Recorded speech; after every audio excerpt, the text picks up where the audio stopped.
All right, I'm seeing. Okay, it's 3 minutes past. Good evening once again. I hope we're doing great.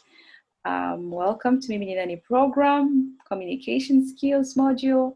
And we are starting, today's session is about the art of speaking.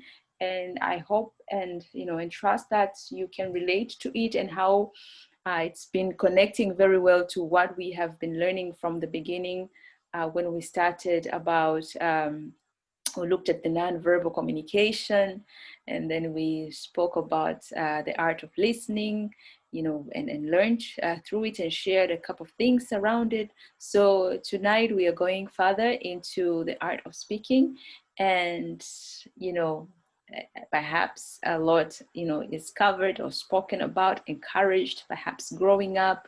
It's one of the skills that from school you're forced to basically speak.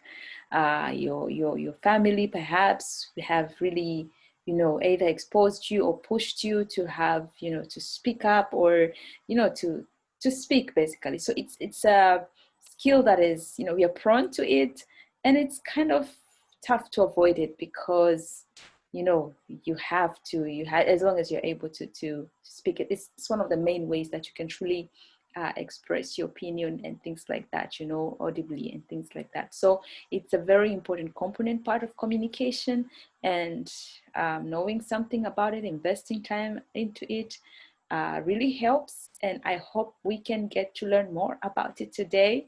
And so let me take this great opportunity to introduce our facilitator of the day, and perhaps we'll learn more about him.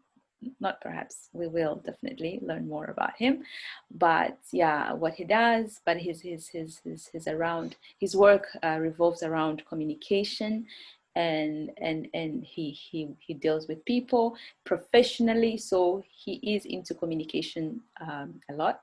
He'll talk more about himself, but his name is Zev Jose Muteba, and I am now welcoming you, Zev. The floor is yours. Take us through this topic, and yeah, I am looking forward to engage and enjoy. Thank you so much, and welcome, Zev. Well, thanks a lot, Felicia, and thanks everybody who's joined us this evening.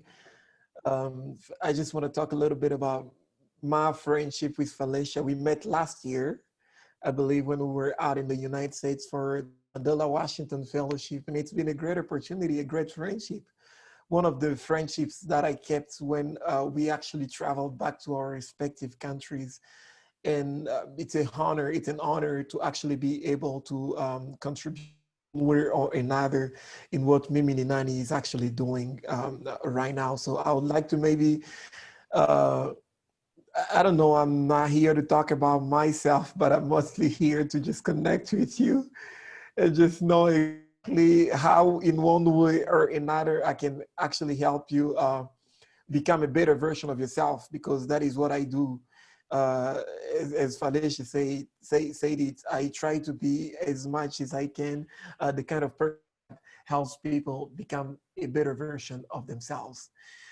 And today it's a great opportunity to be sharing with you. We are still in our actually in our module of effective communication, and we'll be sharing the art of speaking. I'd like to start by maybe making a disclaimer. I'm actually from DR Congo, so I am not really in my first language. So just in case you don't hear me speaking English well, just know it's because of my French background that is kind of interfering with me from time to time. It's not my first language, so please bear with me. I think one of the things that we shared a little earlier or before getting into the course was you telling us a little bit about some of the fears that you have when it comes to public. But before getting there, I would like to say that speaking is an art. Speaking is really an art. And although it's an art that comes with a lot of. Can you imagine that speaking is actually one of the greatest fears in the world.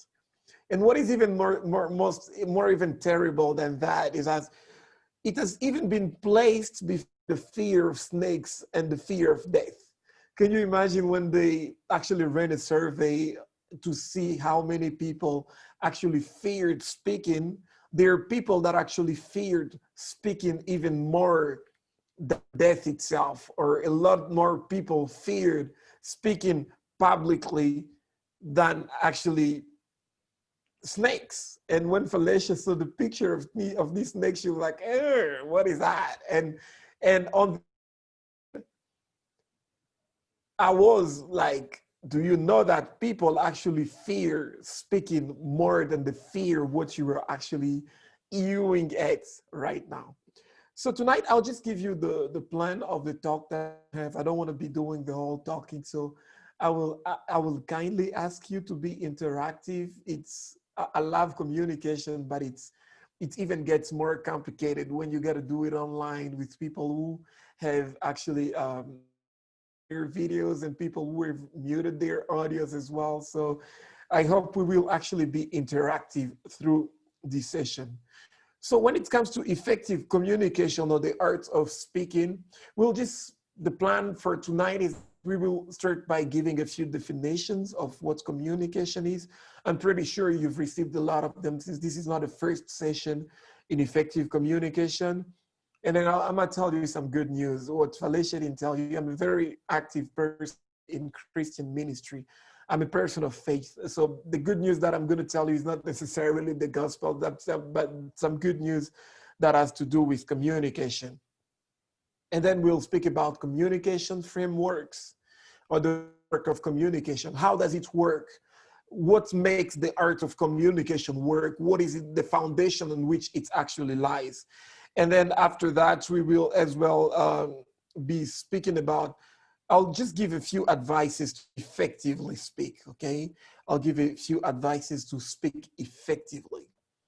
And then we will finish with speaking about what makes great speeches what they are. So what are some of the companies that makes the art of speaking such a great thing, okay? I hope we're together. So I'd like to start by our first point. I said that we were gonna define what communication is. So in very simple, communication is the action or the act of passing information on or passing on a message from one party to another in order to reach a goal. Communication is the act or action of passing on a message from one party to another in order to reach a goal. So when you're communicating this kind of message, it can be information, it can be a call to action, it can come in many ways, but communication as an aim, you just passing communication from one side or from one party to another party in order to reach a particular goal that you might have. Communication can again be defined as an action that consists of exchanging a message either in person, it can be a one-on-one, like I can be seated with a person that is right where I'm at, or it can be something that is done in group, what I do a lot, in fact, because of the kind of job that I do, a lot of speaking in front of people. Well, communication, it's exchanging a message either in person or in groups using a given channel. So effective communication is both an action and the result it produces. Communication just cares about what am I saying, what is the message that is going out. But now effective communication cares about what is the action that is taking place and what is results that it might produce.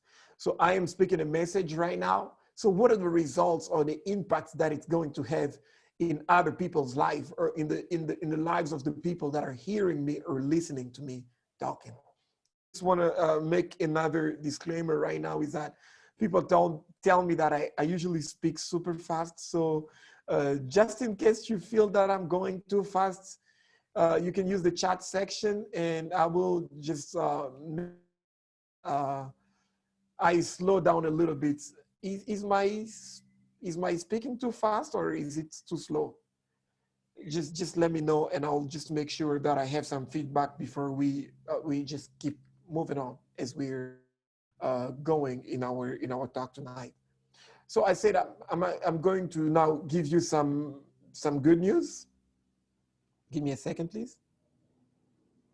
Okay, I'll give you some good news now. I am pretty that when it comes to speaking, a lot of us have fear. One thing about me particularly is that I grew up being the extreme side of an introvert.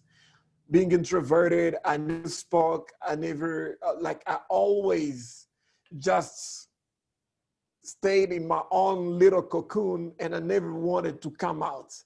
And while growing up, if there is one thing that characterized me, it's fear.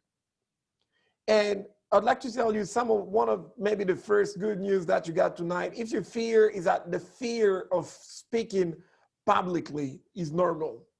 The fear of speaking publicly is normal. And I have fear in spite of the years that I've spent speaking in front of a lot of people. I still got fear in me. And fear might come maybe from the judgments.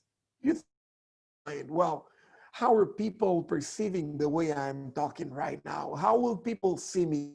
Or maybe I'm shaking. How will people look at me and understand me? I remember when I'm saying, we got some Kenyans in here. Yes, yes, sir.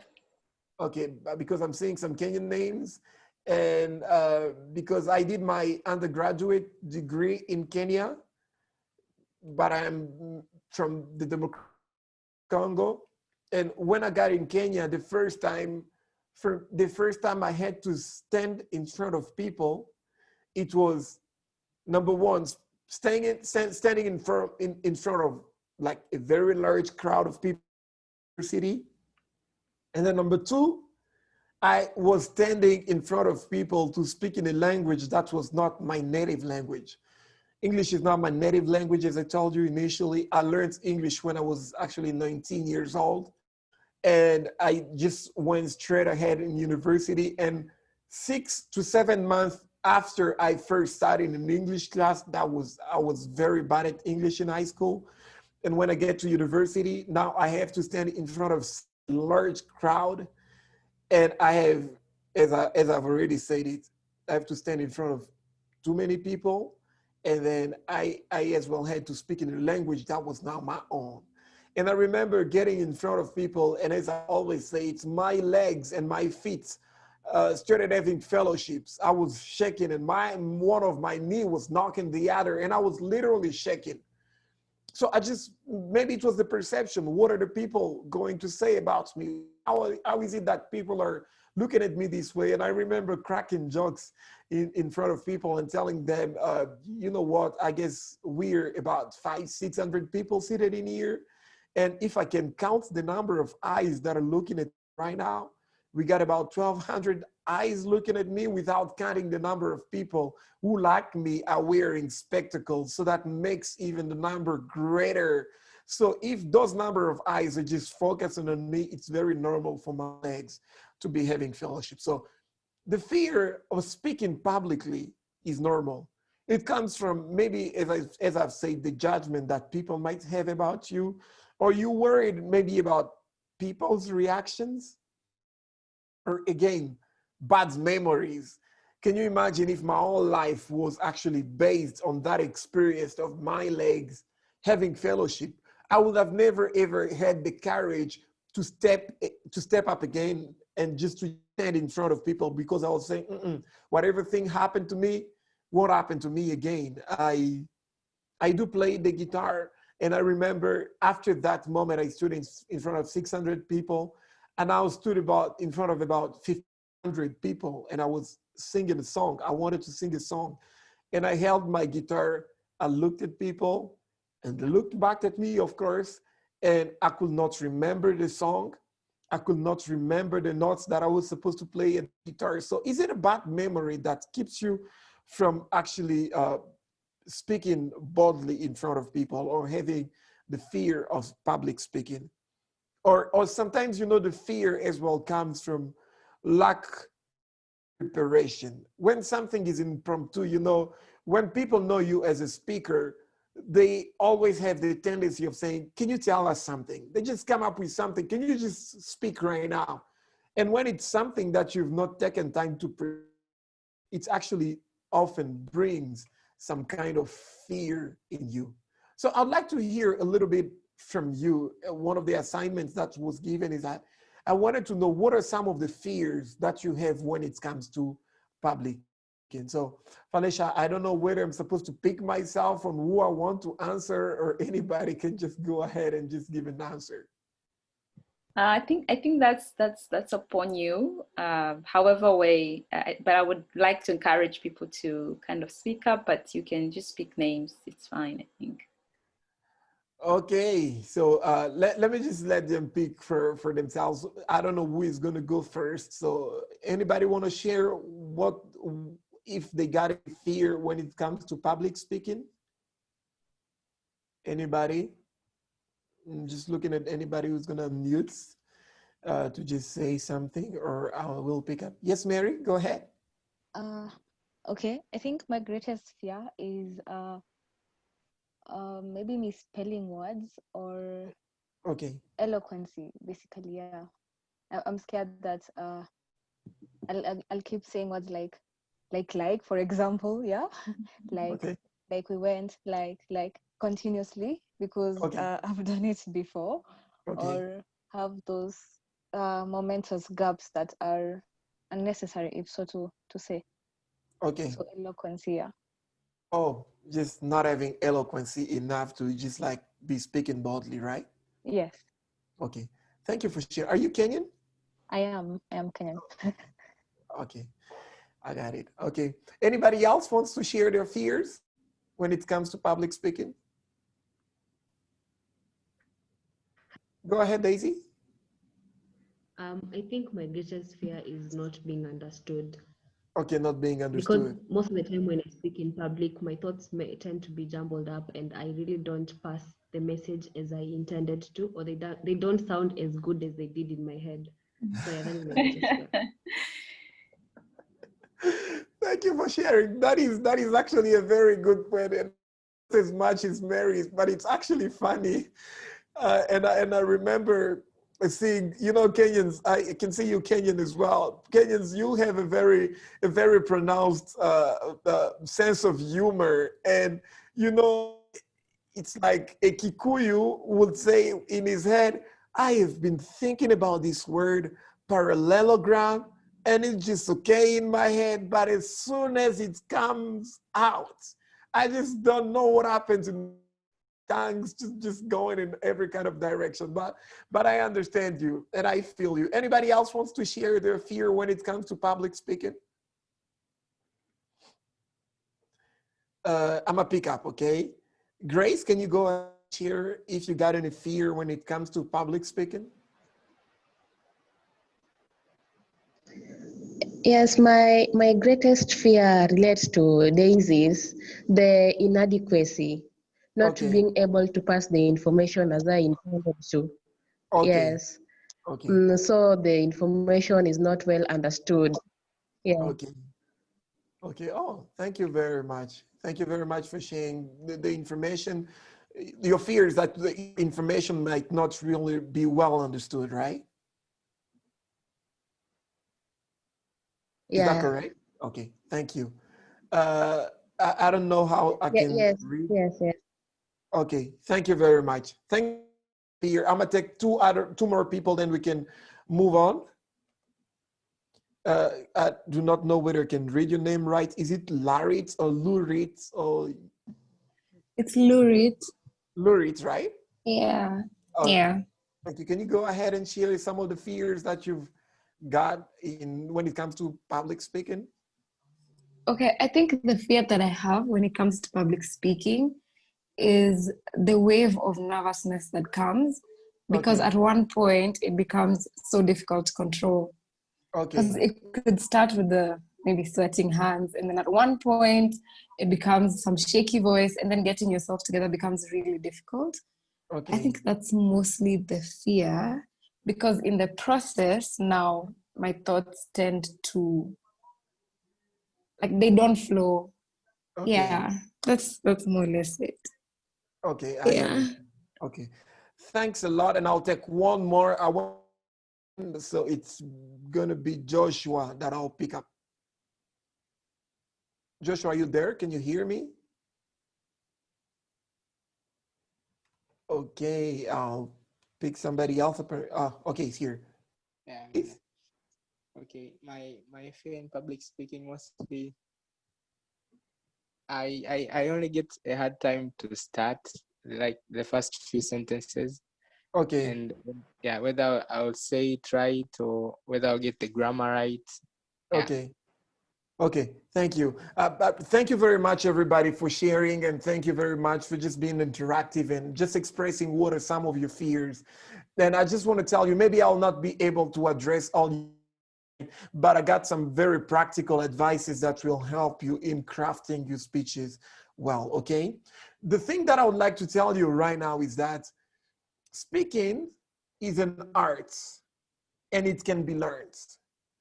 Speaking is an art. The good news is that speaking is an art and it can be learned. I just want to tell you that nobody was born such an amazing or an incredible speaker. As I've told you, I'm not an extrovert who tend to have the ability to like be able to be very good public speakers. I'm an introvert, and you know, I have a lot of things that I'll put up as reasons for me not to be able to be effective in the way I do communicate a message. But as I told you, it's an art. Some have it naturally, but I've always said that intentionality in work always beats naturality.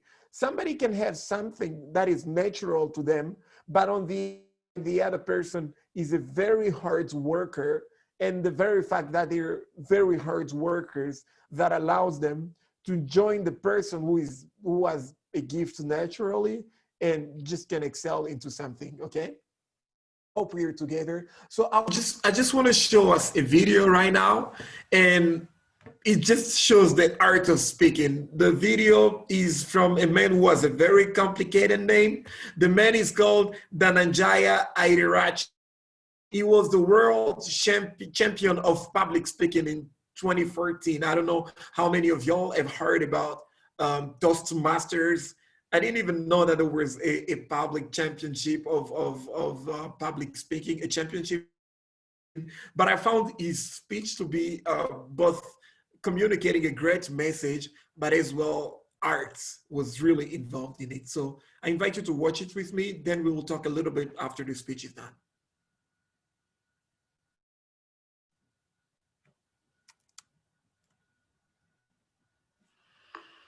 Dhananjaya Hedirachi. Can you hear that? I see something. Yes, I see something. Dhananjaya Hedirachi.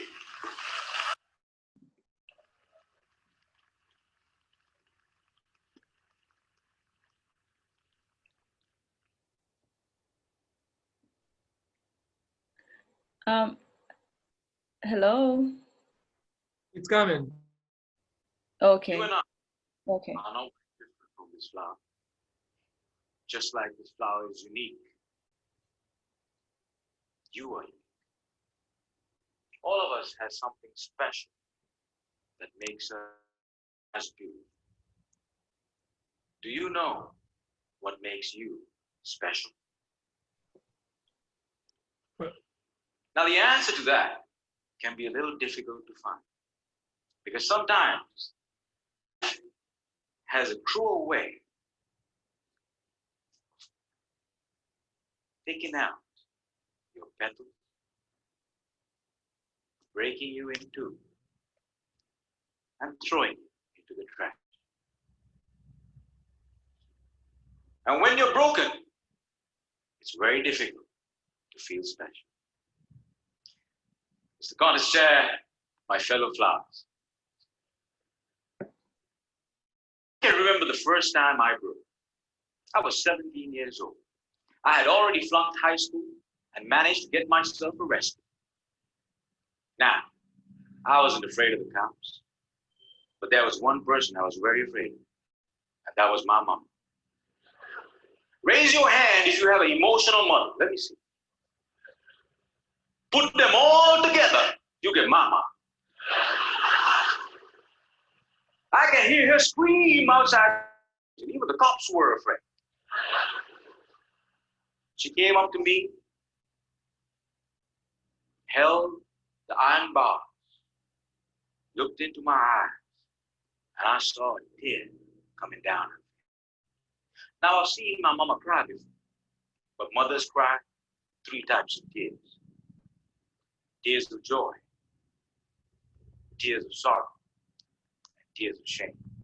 And when a son sees a mother cry, that's the life-changing moment. She looked at me and said, son, I want you to be a better man. That night, when I drove home, my dad was waiting for me at home. Now, my dad is a cool dad. Raise your hand if you have a cool dad. Put them all together, you get my dad. My dad came up to me and said, son, you flunked your exams.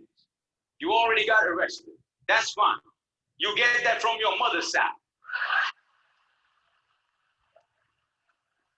I want you to start working immediately. And I said, okay. Took me to meet one of his friends called Sam. Now, Sam was an accountant who had an accounting firm and had generously decided to make me his personal assistant. And there he was. He looked like a teddy bear. But this man was special. I looked at him and he looked at me. And then he said the most amazing thing. He said, son, I see you, but I don't know what it is. If you decide to work with me, I can help you find that something. And I was like, whoa, that's the first time in my whole life somebody has ever told they see something in me.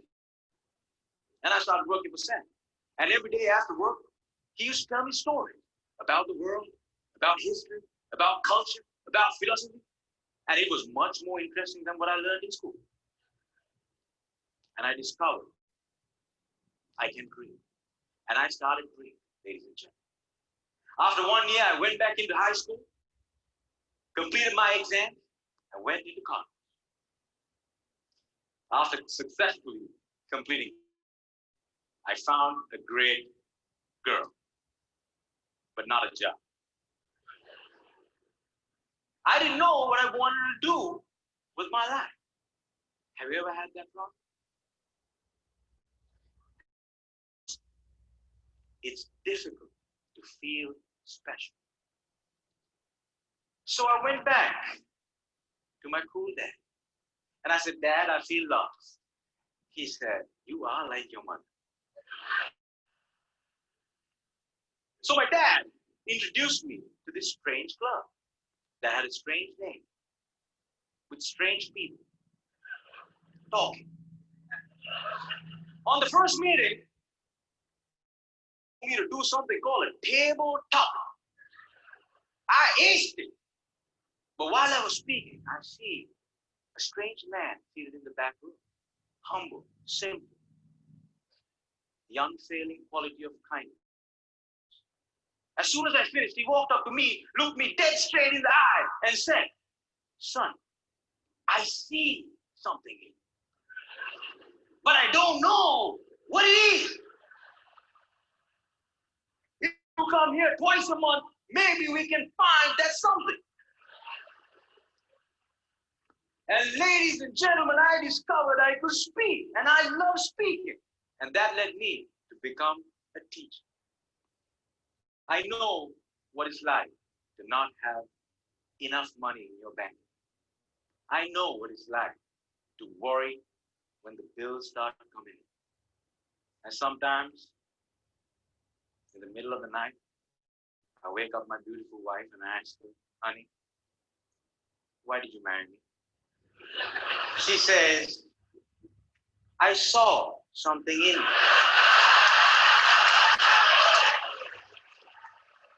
I still don't know what it is.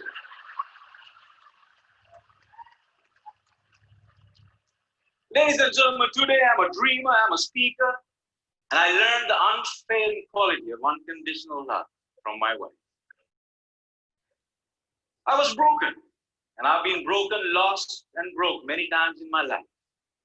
But the people in my life were able to reach into the trash can and make me whole again. If it was up to me, I would have never been able to do that. And this is why if you have great people in your life, no matter how broke, how lost, or how broken you become, they can piece you back together. Ladies and gentlemen, I look at you, I see something in you, but I don't know what it is. Only.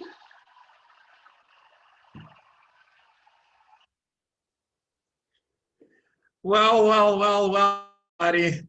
Can I have some little comments on this speech that we've just watched? Anybody want to go first so we can move ahead with our presentation? Anybody?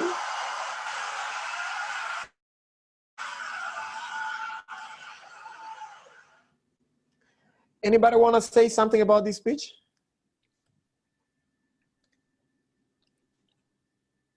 Okay, I'm gonna pick up. Patricia, you did the other time, so can you? Is she in? Okay, Patricia, can you say something about the speech we've just watched?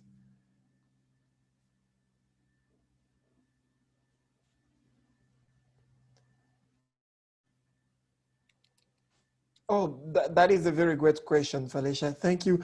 Was everybody able to watch the video? You can just respond on the chat section.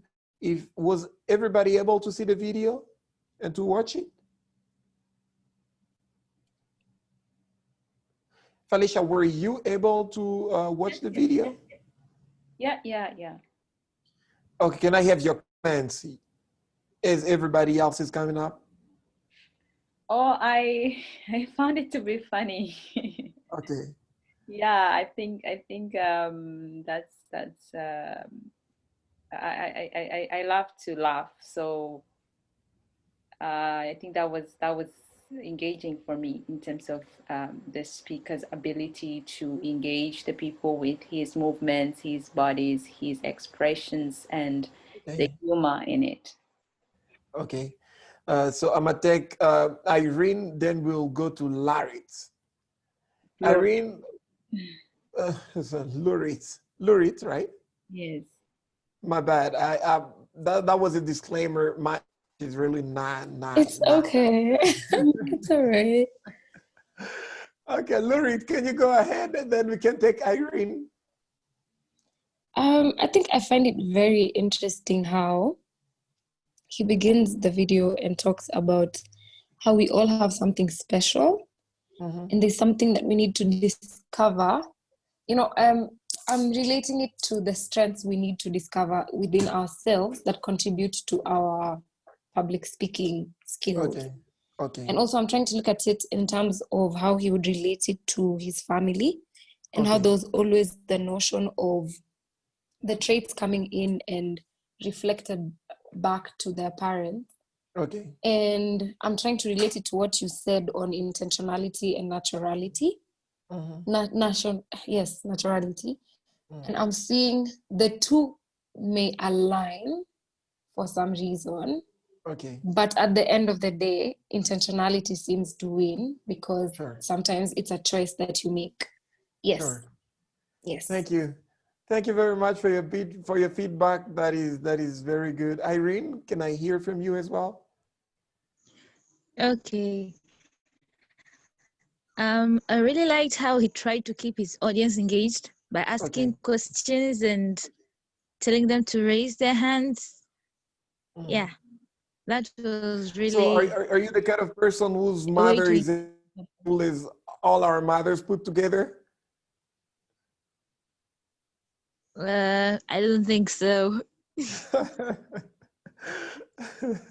Oh, your mother is emotional. We get all our mothers put together and we get your mother. Anyways, No, I thank you don't think very much so. for sharing your feedback as well. Thank you very much for seeing your feedback, for speaking out your for giving your feedback. So we'll just move ahead with our session. I'd like to give us the communication framework. So what is the communication framework? The communication framework is how communication in the art of speaking works. The first thing I want to show us the way it looks like. So in our framework, what we got is that we got a speaker, we got listeners, we got the message that is being communicated, and then we got, I'll say it again, we got a speaker on one side, we got listeners and receivers, we got the message, and then we got the channel that is used to communicate this message. So I'll speak a little bit about each of these components of the communication framework and give us some practical advices that can help us. So we'll start with the speaker. So who is the speaker? The speaker is the person who sends the message. The speaker is the person who sends the message. And as a speaker, there are things that you and I are called to develop. As speakers, there are things that you and I are called to develop. One of the comments that I really liked after the speech is that y'all say that he was able to connect with his audience, to identify everything with his family, and to develop a life mission.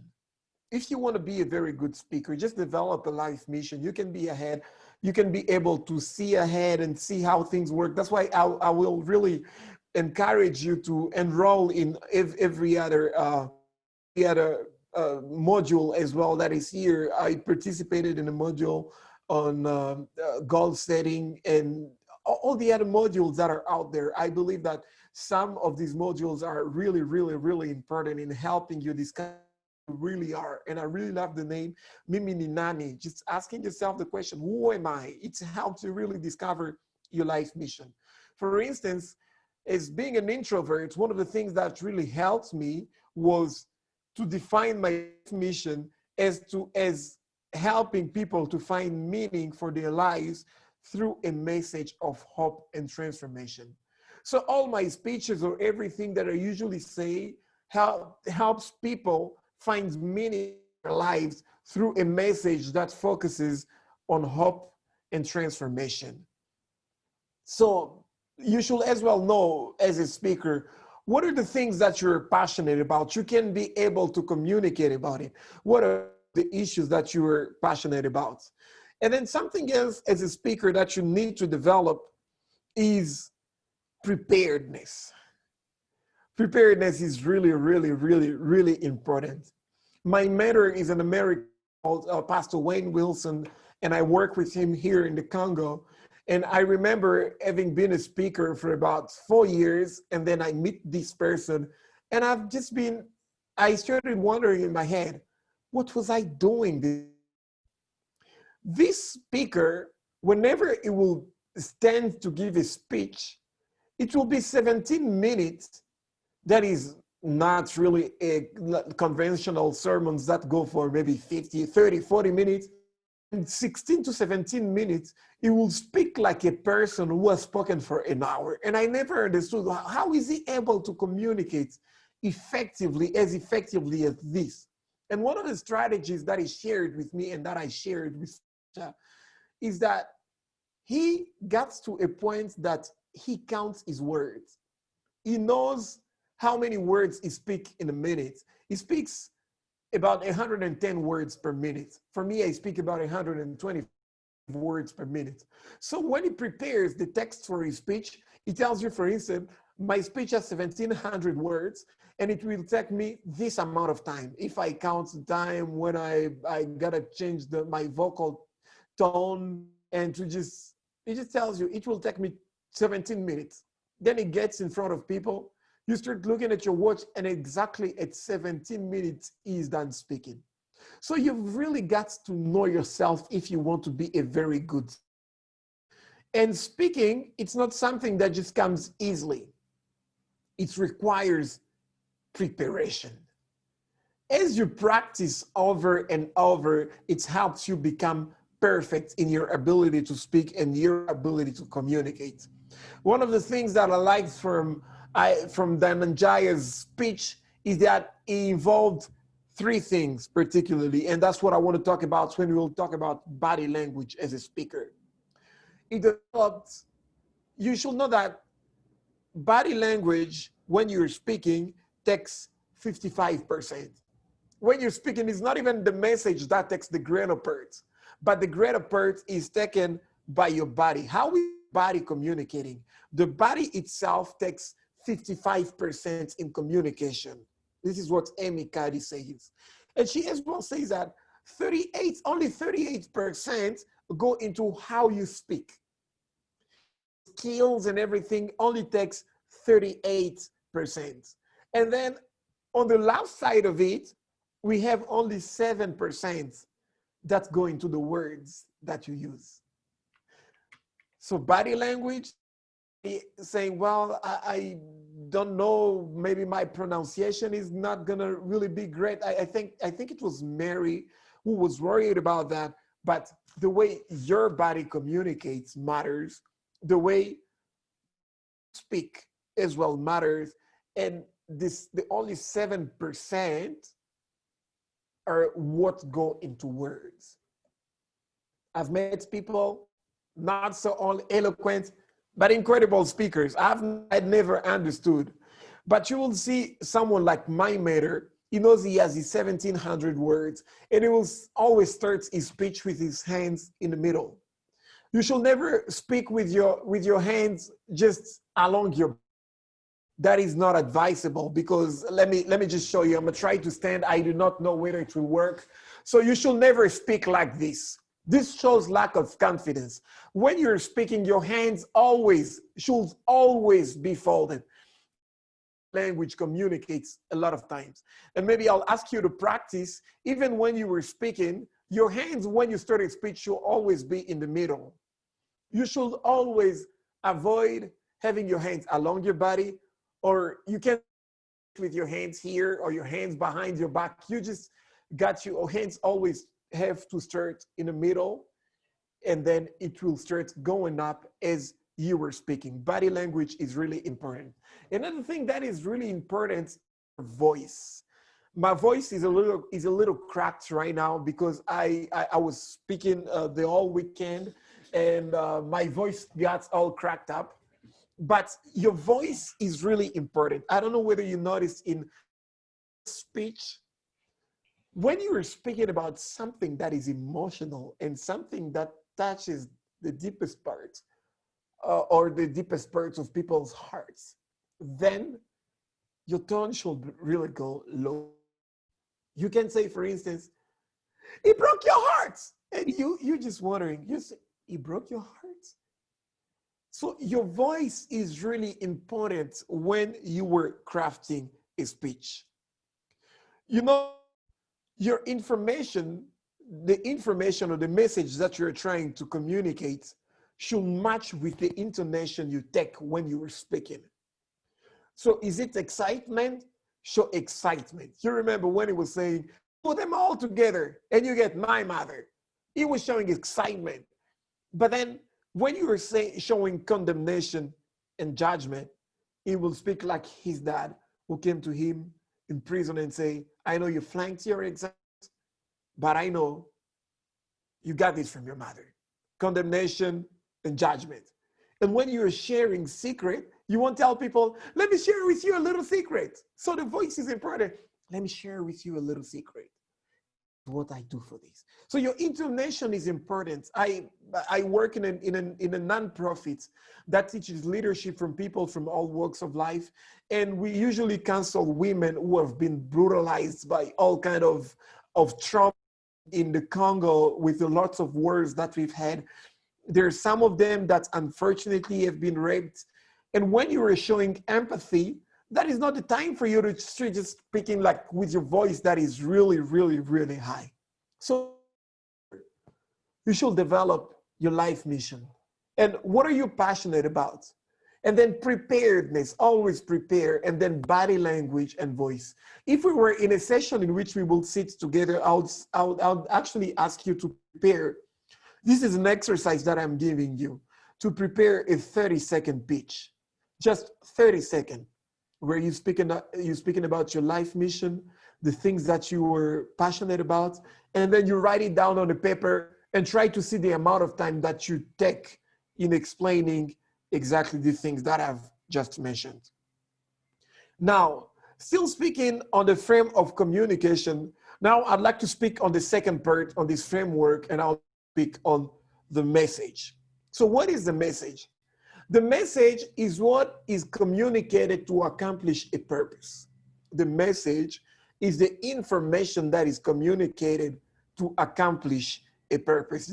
This little plane that you're just throwing so that it can accomplish something in somebody else. And this is something very important. Apart from focusing on yourself, it should as well be the message that I believe is something really important, because you were trying to accomplish a certain purpose through this message. So when you are crafting a message, I suggest that you clarify and you know the following. What is the purpose of the message to communicate? What is the purpose of the message? Is it to inform? Is it to inspire? Is it to help people make a decision?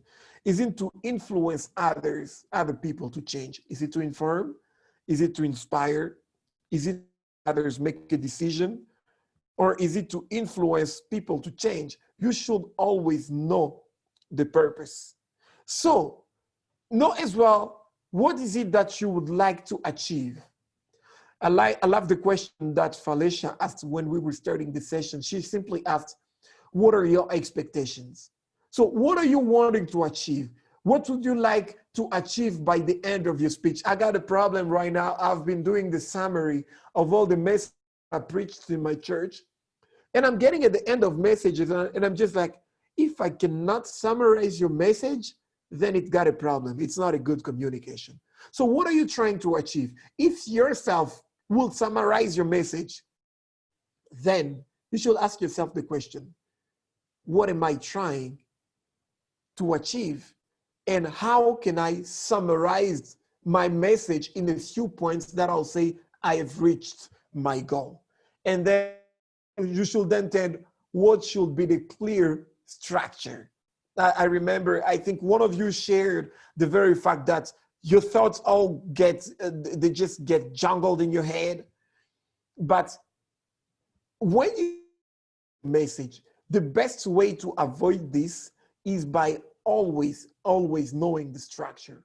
Where am I at and where am I going? In the middle, you can decide, well, I will take out these points and I will focus on something. Let me just tell you a little bit about the kind of best messages that do exist. And I got these from a book that is called Made to Stick by Chip and Dan Heath. Chip Heath and Dan Heath.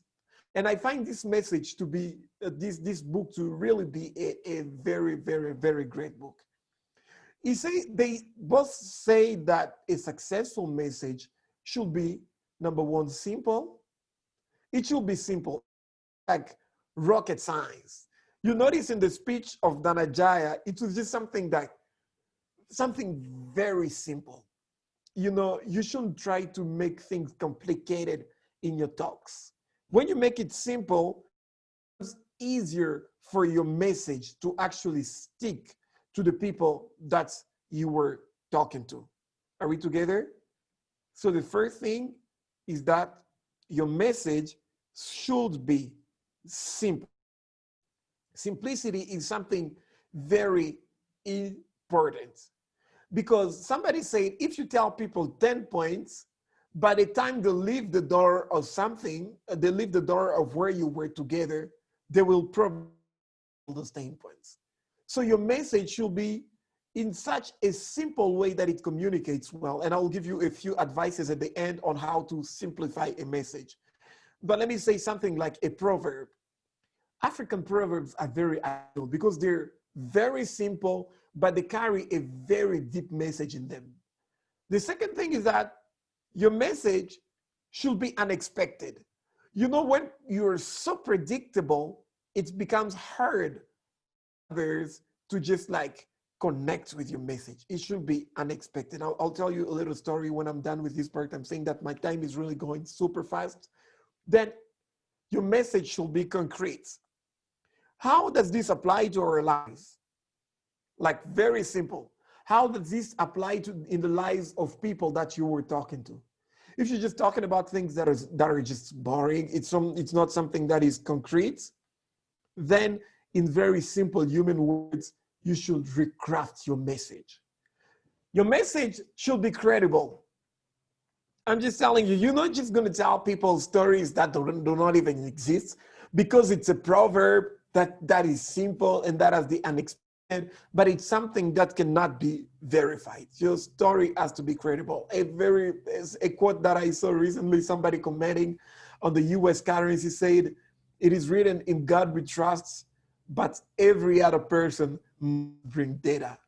In God we trust, every other person must bring data. It means that people got to verify the things that you were saying. And then another thing that makes a message successful is that it's supposed to be emotional. How do we get people to care about our ideas and make them feel something? Just make them feel something. You will see that in the story that I will be telling you in a few. And then the other best way to communicate and through a story. And that is what you saw in what Dhananjaya was saying. A story is as well really important when you were sharing your story. In the assignment that I had sent ahead, you're supposed to answer what are some of the strategies that you use to overcome your fear. And let me just read to you a little story that I've heard before, okay?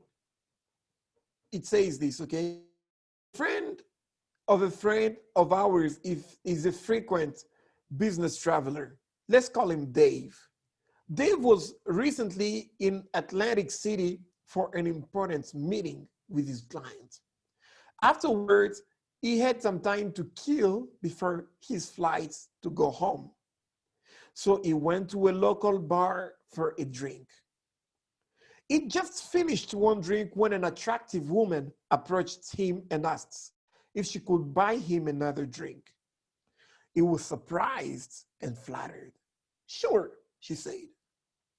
The woman walked to the bar and brought back 2 more drinks, one for her and one for him. He thanked her and took a sip, and that was the last thing he remembers. Rather, that was the last thing he remembered until he woke up disoriented, lying in a hotel bathtub, his body submerged in ice. He looked around and he was just trying to figure out where he was at and how he got there. Then he spotted a note around just near the bathtub that said, "Don't move, call 911. I do not know what the police number is in your country." A cell phone rested on a small table beside the bathtub. He picked it up, 911. His fingers numb and clumsy from the ice in which he was lying, the operator seemed oddly familiar with this situation. The operator on the other side of the phone call of the police said, "I want you to reach behind you slowly and carefully. Is there a tube protruding from your lower back?" Anxious, he felt around behind him. Sure enough, there was a tube. The operator said, "Sir, don't panic, but one of your kidneys has been harvested. There is a ring of organ thieves operating in this city, and they've got you. Paramedics are on their way. Don't move until they have arrived." Well, the story that I've just told you is one of the most successful urban legends of the past 20 years. That has led people to hear about the urban legend organs harvesters. So when you hear such a story, it is simple. It is you see a person who was just getting a drink and then unexpectedly somebody else offers a drink and then it gets in the bathtub. That is concrete. Somebody gets in the bathtub. How? It is credible. It is something. It's because there are people whose organs have been harvested. And emotional, you can see the way this person from the police is trying to connect with that person. But then this is communicated in the form of a story. Let me read real quick. The story begins like this. Like, let me tell you, if we ended with the session right now, you will be able to tell the story that I've just told you. So there is another story to tell you, is that with a fair comparison, I'll say something like, there is a factor constraining of the flow of resources in our country. And that factors most often resort to targeting or categorical requirements in grant making to ensure accountability. Wow. I'm pretty sure y'all even wondering, what is he saying? Why? One side, a message is well crafted, but on the other side, the message is just boring and not well crafted. So your message should be simple, unexpected, concrete, emotional, and it should be stories. Those are some of the best communication. So the structure of your message should always be this way. Just know this. You've always got to have the beginning of your talk, the middle of your talk, and your end of your talk. Don't get things all mixed up, okay? The beginning, the middle, and the end. So I'll give you some advices, but it's always advice that the beginning of your message take 15% of you speaking, for instance, for 20 minutes, 15% of 20 minutes, you focus on your introduction, and then the body of the message on the middle takes 70%, and then the conclusion should take about 50%. I'll give you some more advices on crafting your message when I get to the end of my talk. But getting back to the framework of communication, I would like to speak a little bit right now about the receiver or the listener or the recipient.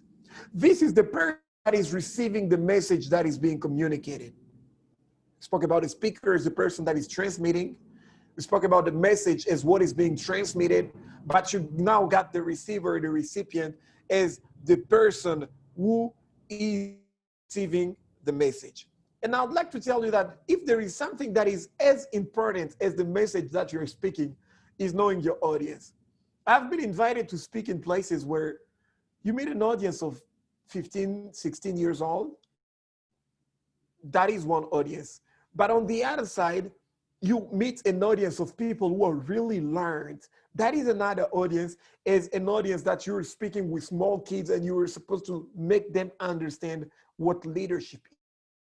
So you should really understand. I said, if there is something that is as important as the message itself, it is the audience to which you are speaking.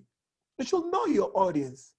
Know their concerns. What are the things that they are concerned about, and what do matter to them? Before you communicate, just ask questions. Or no, well, are these my classmates? Are these a wide audience of students? Or is this, or are these kids? Are these people who are like parents? The way you will parents, you will change your vocabulary when you get in the room. And when you're speaking, for instance, to students, it won't be the same vocabulary. I know that in Kenya, when you're speaking to students, you'll bring in some little shang in there that in your talk. But when you're speaking to people who are old, for saying numbers, you ain't going to say, well, Nico Nanango's mob. That is not going to work. So you should really understand your audience. Know what matters to them. What are the things that interest them? What are the things that they love hearing about? Don't talk about rocket science to children, or you want to talk about how you should wear your slippers when you wake up, and you're going to speak to adults about it. So really, and not their expectation as well. Always ask questions. or just try to know what are these people expecting from this talk that I got. So we'll go back to our framework of the communication, and I will finish by talking on these parts, then I'll give a few advices. So what is now the channel? The channel is the medium through which a message is transmitted. The way you speak to people on Zoom is not the same way you will speak to people in person. It's not the same way you will speak to people in radio. I know a speaker who is incredible on radio. He really has a hoarse voice that I've always wanted to have, but I'm not able to have that. So like, good evening, everybody. It feels great to be talking to you. But when I'm trying to do that, it's not working with me. But when you meet that speaker and you invite him to speak, he's always like, his nose is always in his notes. But when it comes to in person or a large crowd of people sitting in front of him, he does not excel as much as, or as well as he does when he's speaking on radio. So what is the channel that you're using to communicate your message? So even as you prepare, know that if it is something that I'm supposed to meet people, for instance, when I'm preaching, I do not have to I do not have to notes in my hands like this. I have to practice so much that it gets to a point that I have mastered my notes. Felicia has shared something with you. I will share one of my speeches later. And one of the things that has made things be great is my ability to know that if I am speaking in front of people, I've got to count the number of words that I'll speak. And even though I do not say exactly what I prepared, I have the tendency of communicating what I had planned as a frame because I know the channel that I'm using. When I'm speaking on camera is different than when I'm speaking on radio because we're running a podcast in French with a friend, and then, or whether when I am sitting in a congregation. So what are some of the, I would like to tell us, I would like to give us a few advices to communicate effectively. Number one is that I want to tell you, you must avoid unpreparedness. I remember, Felicia knows this guy, I'm not gonna say his name, but we were together in the United States and we had 3 speakers that were lined up to speak in a lottery thing. So I was the first one, Felicia came after me, and then there was this guy who was coming later. And in his country, he runs a coaching organization. And he just assumed, well, I'm just gonna tell them exactly the way it was clear he was unprepared. Such an excellent speaker, but unprepared. Felicia did a great job, but when he came after all of us, you could just tell that he was messing up everything that had already happened before. So unpreparedness, always prepare. The second advice I would like to give you is avoid assumptions. Avoid assumptions. For instance, you're supposed to speak to an audience of people and you're supposed to present your country and you start getting in front of people. Well, Tanzania has about a population of 60 million people. And in your head, I do not know how much that is. You should assumptions. Do your homework, do your research, and just do your research, okay? I will speak a little bit about this when I will get to the end. And the third thing is that you should embrace the positive. I don't know whether you've ever encountered a speaker who is negative, up to the end, like negative and negative. Negativity never makes a great speaker. Just make sure that you can speak about the negative thing that's happened. You will see that in my speech that I will show you at the end. I spoke about the negative side about DRC, but I as well spoke about the positive side of it. So embrace the positive in your speech. But keep yourself from exaggerations. Just from exaggerations. I speak a lot about Kenya because I stayed in Kenya for 4 years. I went to Kabarak University where I did an undergraduate degree in telecommunication. And when I was there, and I remember people say, "Where, hallelujah, can you eat like a luya?" And in my head, I'm just thinking like, how much do they eat? And you will see somebody exaggerating, getting to a point you're just like, well, this is not correct. So just keep exaggerations. So how are best speeches crafted? How are best speeches crafted? Well, as we spoke about it in 3 parts, I'd like to tell you a little bit about the 3 parts, and I'll say 4 things about best speeches. The first one, in the introduction, 3 things that help people. I remember, I think it was it, do we got a job? Do we? Do we get what? Sorry? Do we got a Joshua? Oh, yeah, Joshua, yes. Yeah, I remember, I think Joshua said one of his fears was that you do not know how to get started. Yeah. And when you do not know how to get started, Falesh and I have learned 3 things. The best way to start a speech, number 1, is through a story. Number 2 is through a quote, a proverb. And number 3 is by giving statistics.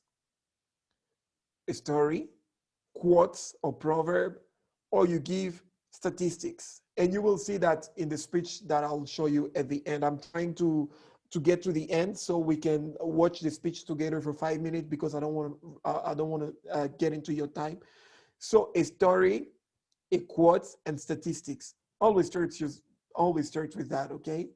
And you can start your speech if you're speaking to students. Like I read a quote recently that started with a Luya proverb that said, whatever you are going through, remember you have to eat. Whatever you're through, remember you have to eat. And I was like, okay. So this just shows how important food is to them. Or start with a story that connects with that the audience you're speaking to identifies with. Or start with statistics that you will see that in the speech, and then we'll comment a little bit at the end. So I hope you got those points. And then in the body of your speech, or best speeches, always introduction. I've seen speakers were starting their talk with one story or one quote and one proverb, and then you get to the other side and you're just like, huh, how does this tie in? There is this French movie in which it was actually a comedian. He started his speech by saying, when a bird is standing on a tree, it should not forget that it doesn't wear spectacles. And in your head, you're thinking, what does that even mean? A bird standing on the tree should not forget that it wears spectacles. You just like, how is this tied in? What is going to say, okay? So best body usually builds on the introduction. It's like a plane that is taking off. The introduction was the 15 minutes, and the plane, when it gets in the air, it builds on how it actually took off. And this should preferably be done in 4 points. Always remember these 4 points, okay? When you go past these, people usually forget. In our generation, the attention span has remains to about 7 minutes. So after 7 minutes, longer focus. And when you were speaking, I will get to it in a few, you should always make sure that you speak about maximum 5 points in the talk that you're trying to communicate, so that people can have takeaway lessons. Ask yourself the question, what do I want to achieve after this speech, as I said before? And then the last point, or the conclusion, should repeat the main points. What were your main points? In your conclusion, people should hear something like, I said this, I said this, I said this, okay? You should repeat your main points. And a conclusion should not be an exaggerated repetition. I have a very good friend of mine who always says, let me cut the story short. But the shorter part of the story is longer than the story itself. So just make sure that in your conclusion, you do not exaggerate, okay? And then something that is really important that I want to finish with is transitions. You see, like this cloth that you're seeing right here, this piece of cloth, It's like you got a shirt, you got sleeves, you got the front part on the, you got the back part, you got the collar, and now transitions are what allow you to tie all these parts together. And I'm sure you were seeing me on the other side, but you can't tell where the stitches of it are. Why? Because the transition is smooth. The best way to have transitions is by saying, for instance, you're crafting a speech and you said, we've spoken about this, we've spoken about this. And you, if you've noticed, I've always come back to the communication framework. I cannot just say, speaker, just show you the communication framework at the beginning, then not mention that again. So you should say, we've seen that number one, this, 2, 3, number 2, this. But there is a third truth. So transitions should always be smooth. Remember this. And you should preferably repeat the previous points when doing transitions. Why? That will allow you or allow your listeners to say, well, maybe I missed a point, I can catch up with it. Or maybe in my speech, there is this that I wanted to do, and I can still say at the end of this and that is what I learned. So I will invite you all to just watch a last speech, then we can talk a little bit to finish with our session today, and I'll give you some homework that we will start with in our next session when we speak about, what is it again, Felicia? Oh, developing assertiveness. Yes. On when Wednesday. We speak about Wednesday. Yeah. On is it Wednesday? Oh, Wednesday. You speaking in oh, it's on Wednesday. Yes, developing assertiveness. So I invite you all to just listen to this speech, and then we will talk a little bit after that. Okay. Okay.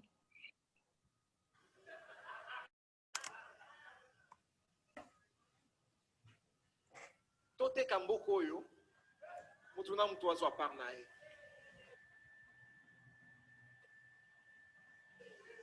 These are the words of a language called Lingala, a language that is spoken in the Democratic Republic of Congo and Congo-Brazzaville. And while the sound of these words, that sounds like music to some of you, is not as intriguing as what it actually means. Let's sell this country and give to each and every one his share. Why would a young person living in a country that is made of 60% of its population comprised between the age of 55 mention such a thing when he hears that his country is worth, and it's as an estimated worth of $24 trillion? Well, leaders, these are not the kind of things that inherited from our forefathers, but unfortunately,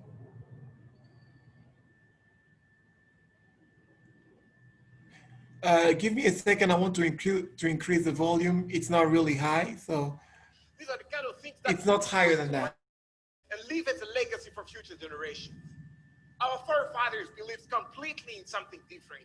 When we hear names like Kwame Nkrumah, or again like Mwalimu Kambarage Nyerere, or we hear names like Tom Mboya or our very own Patrice Emery, we hear the names of the people who fought for the freedom of our country, and they fought for what they believed because they knew that we could achieve what we were called to without neo-colonial power. Unfortunately, they were surrounded by greedy walls. Were ready to do anything, even at the expense of human lives, for them to gain what they wanted to gain. And these people brought us wars in which children were enrolled in militias, women have been raped, and we have been shattered because of the tragedy of being introduced.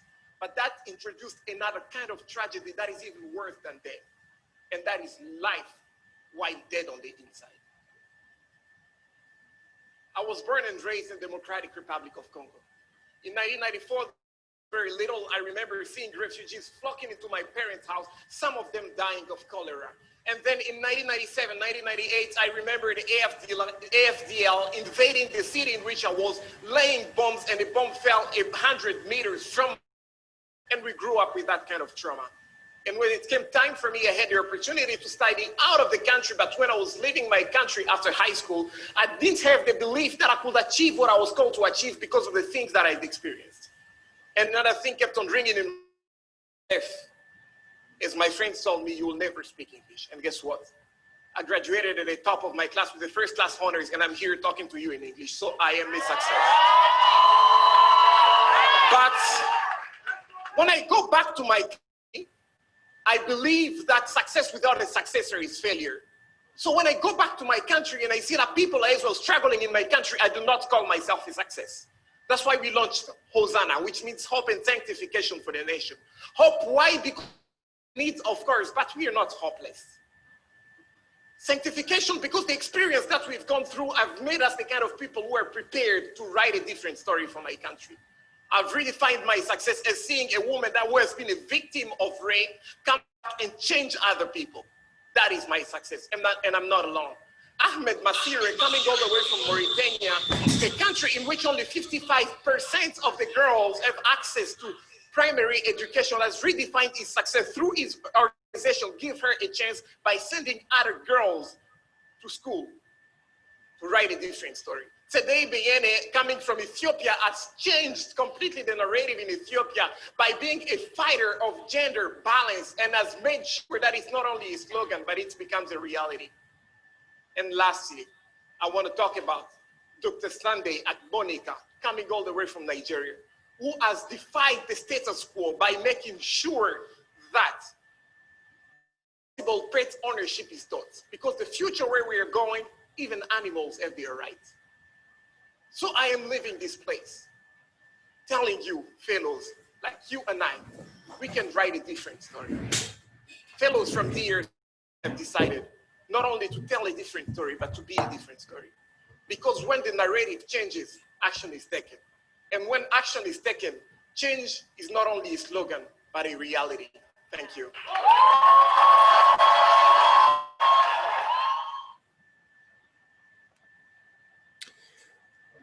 So thank you very much. And I would just want to take some little comments. I think that is the end of our presentation today. I hope I was able to address some of your concerns or some of the things that you can develop over time. So you can actually really develop over time. So anybody want to say something?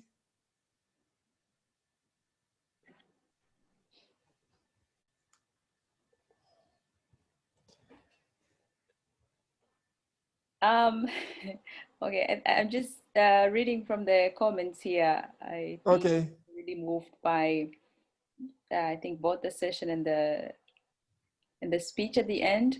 So maybe because we have 9 minutes, so and you're done presenting, so very well done, Zef. I think that was a very impressive presentation, and I hope participants have been taking notes and been keen to follow up, because I think that was quite rich and very practical lessons that I think they can already start picking and see where perhaps they need improvement or perhaps some further training and practicing. So thank you so much for that. And I personally learned a lot from you. You coached me so much. I mean, from when I met you, and you're really puzzled or rather surprised by how I was.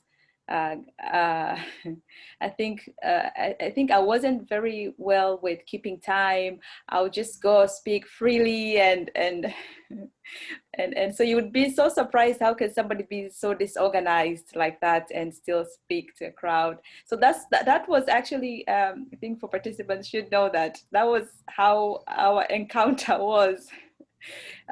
Zeph was so surprised, like he couldn't understand how can someone just have an opportunity to address a crowd and just speak without any, limits, and just speak over time and things like that. So that's how he introduced me, or rather taught me on how to be organized in terms of speech and things like that. So yeah, I'm a kind of a person who wasn't really into, if I would write a speech, it would be maybe a quarter, halfway. I still struggle with that. And then the rest would be like I'll just flow, to be just unfinished. So he helped me a lot, just to say a little bit. But yeah, I can attest to what whatever.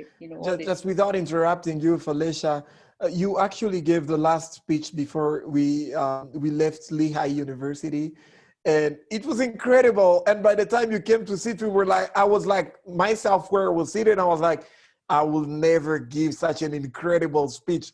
There was like no single thing that you did not address in the speech, and I just want to say I was impressed. Thank you. I believe I learned from the best. So thank you too for that. It worked. The training worked.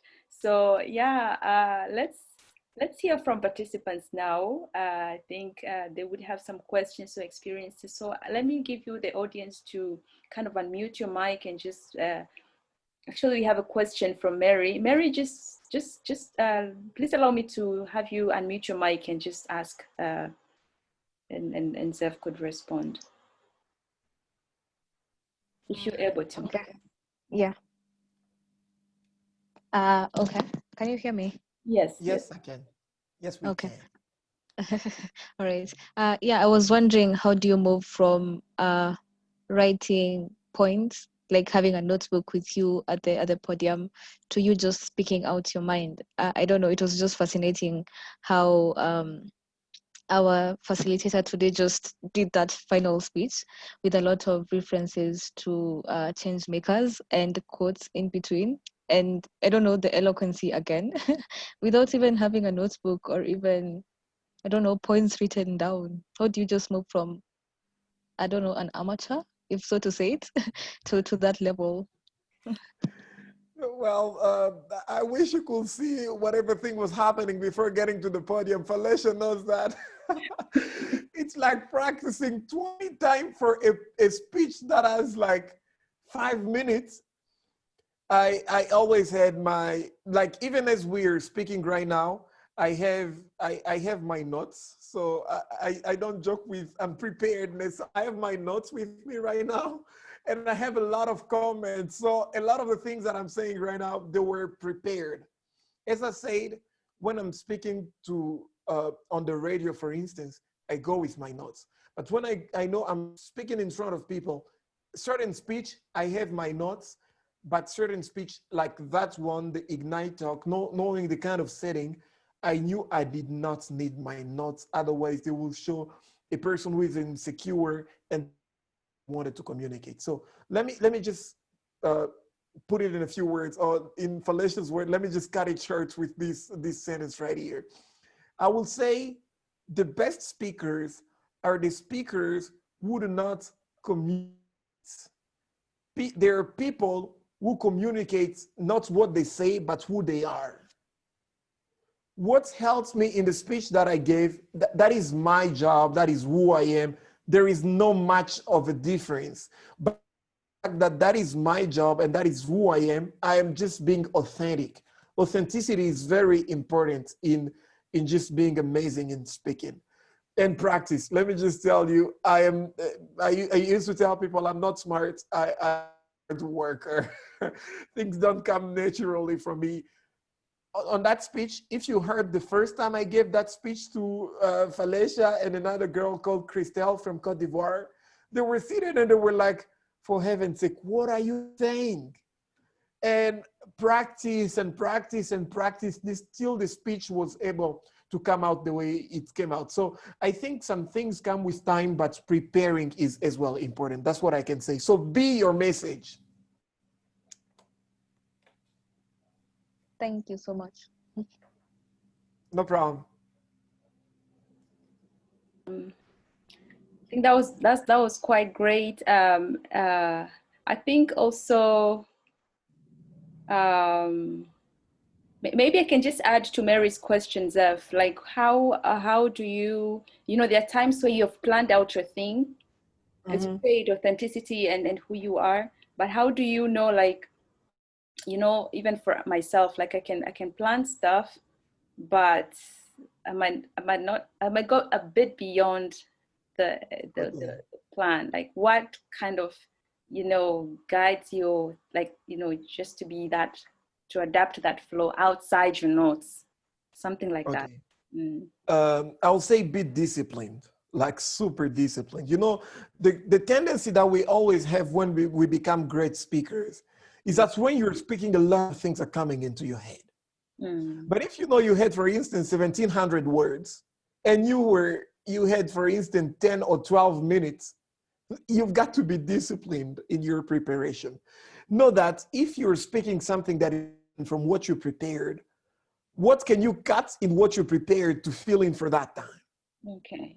Okay. And, you know, as I said, your structure always, and make sure that your jokes and your stories and everything just remains in your structure.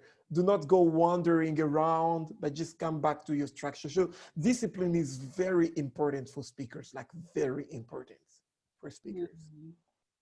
Thank you so much for that. Okay. No problem. All right. So let me hear from Patricia and Ruth, and then we'll get to Lurit. Patricia, are you there? If you're not able to speak, you can as well just use the chat as well. It'd be nice to hear from you. I hope you're present and you can hear me. Ruth, are you there?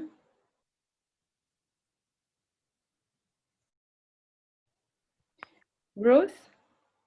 Okay. Yes, I'm here. All right. So would you like to maybe share anything you could get, or if you have any questions, just anything, your thoughts or, you know, any insights? I'd like to hear you. Can you please speak up? I can hardly hear you. I don't know if it's just me. Oh, you can just get closer to the mic. I'm saying. Yes.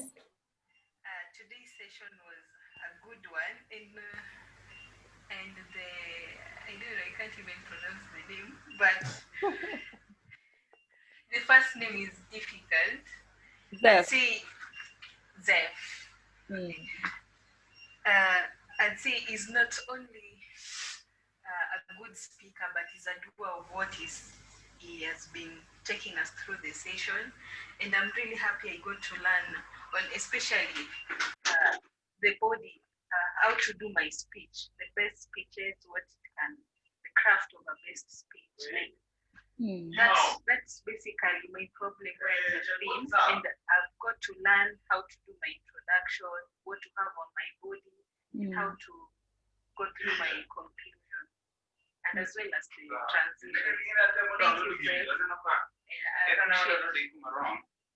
Okay. Thank you, Ruth. I don't know if you're done, but I think there was some background noise, but I think we got that, and I hope you can get to work on that. Thank you, Ruth. Okay, so I don't know whom did I say next, who would go next? Grace? Lurit, I think it was Lurit. Lurit and then Grace, and then we can close. Okay, hi. That was a really interactive session. I think I have a question. Yeah. Where exactly do you draw the line between delivering the unexpected and preemption? Because there's always the element of preempting the responses you would get from your speech. But where exactly do you draw the line between delivering the unexpected and preempting the reaction from the audience? Yes. Okay. Okay. The unexpected always draws the attention of the people you were talking to. The unexpected should not is just like speaking about the story of something, then unexpectedly to something that people maybe thought you were taking one direction. So the line is drawn in, let me just put it in a very simple way. When you know you want to communicate one message, you communicate the opposite, and then the unexpected allows you to switch back so that people can remain right in the message. So the line is drawn in that you always go the opposite of what you want to communicate, then you draw the line to come back right into what you want people to retain. I don't know whether that answers your question. Yeah, it does. It does. Thank you. No problem. Thank you, Lurit. Thank you, Zeph, for that. Grace, would you like to go Last, able to? Okay, thank you, Felicia. The session was very knowledgeable, and I was able to reflect on the fears I have in the public speaking. And I have a question, how to overcome stage fright. Like, I find myself in a situation where, like, in a presentation, yes, I prepared well, and the presentation was, let's say, to last a bit, like 7 minutes, and I end up finishing the presentation like 3 minutes.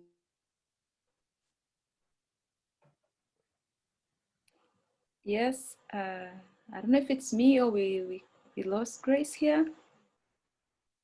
Hello? As well her. Yeah, Grace, can you hear us? Okay, I think we lost her. But I think I got her question. Oh, Grace? Okay, go ahead, go ahead. Grace?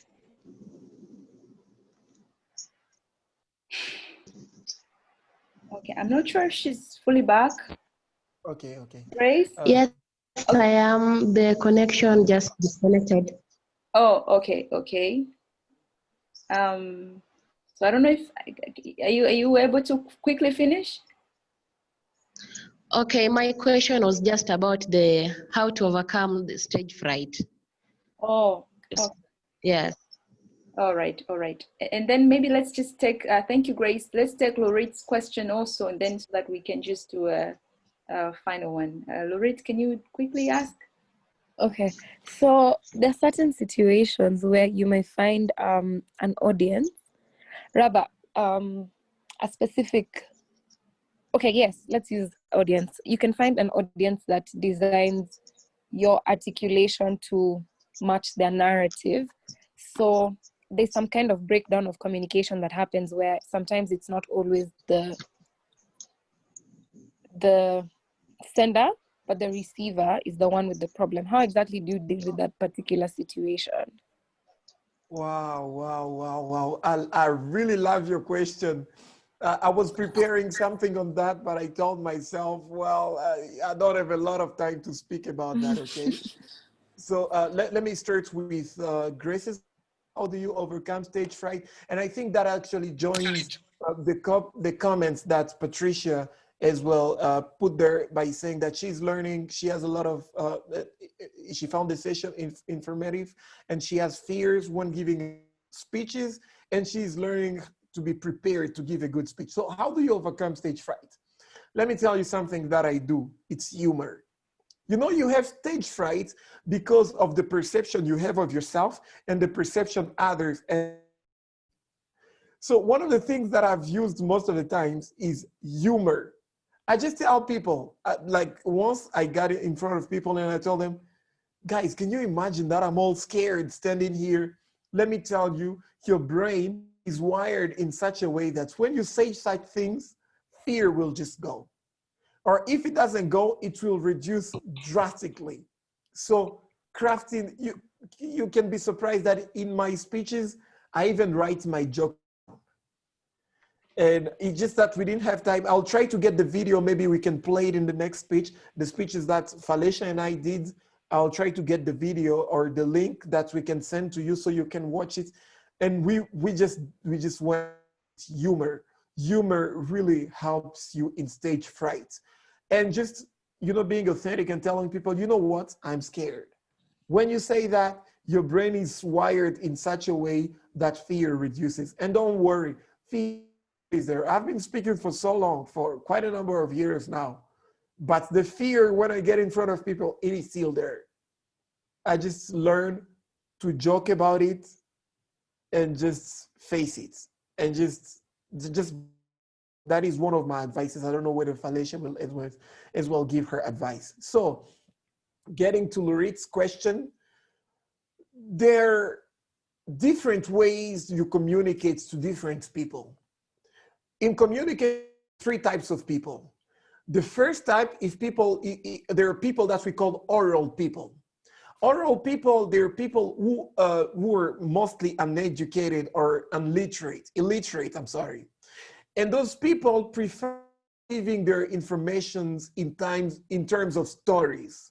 So when you were going, for instance, I told you I'm a preacher. When we'll go preach in villages, I will not use the same approach I will use when preaching to students or when preaching to an audience of people who are learned. Oral people process information through stories. Stories and proverbs, that is how they prefer receiving their information. And transmit information to them using stories, then even your whole message can be stories and information will remain in their head. The second category of people, these are people who are functionally literate. So functionally literate people receive information in terms of stories and data and statistics. If you give statistics to, I don't know, how many people and this and that to people who are oral people, it won't work. But functionally literate, they marry both stories and statistics. But highly literate people, they prefer data. They don't want you to just come here and tell stories and stories and stories and they say, but he said nothing. It didn't work out. So you should know and try to understand what is your audience. Are they orals? Are they functionally literate? Or are they highly literate? That will help you in really craft. My strength I'm not really oral people because I am not good with stories and all. I am good with functionally literate and highly literate people. And you should as well know yourself. Sometimes they call you to speak to people, to a certain category of people. You should learn to say no, because in the world, there are people who will excel in speaking in certain categories of people. So I don't know whether that answers your question. Know your audience, understand whether they're orals. I would have given you statistics, but we don't have a lot of times. Maybe I'll bring that in the next session. I'll start with that statistics and how to search with, depending on whether they're oral, functionally literate, or highly literate. Thank you. Thank you so much, Zeph. I think that was a very great way of addressing the questions. And also thank you, participants. You've been bringing out very wonderful questions. I was kind of hoping maybe people would be too quiet, but in the end, people were just coming up and being all active. So thank you, everyone. I wish we'd have more time to discuss and maybe add more key points, but unfortunately we're out of time. So maybe we can have our questions posted, and because Zeph is going to come again for another session, maybe he could find a way to address them, if possible. So thank you so much, everyone.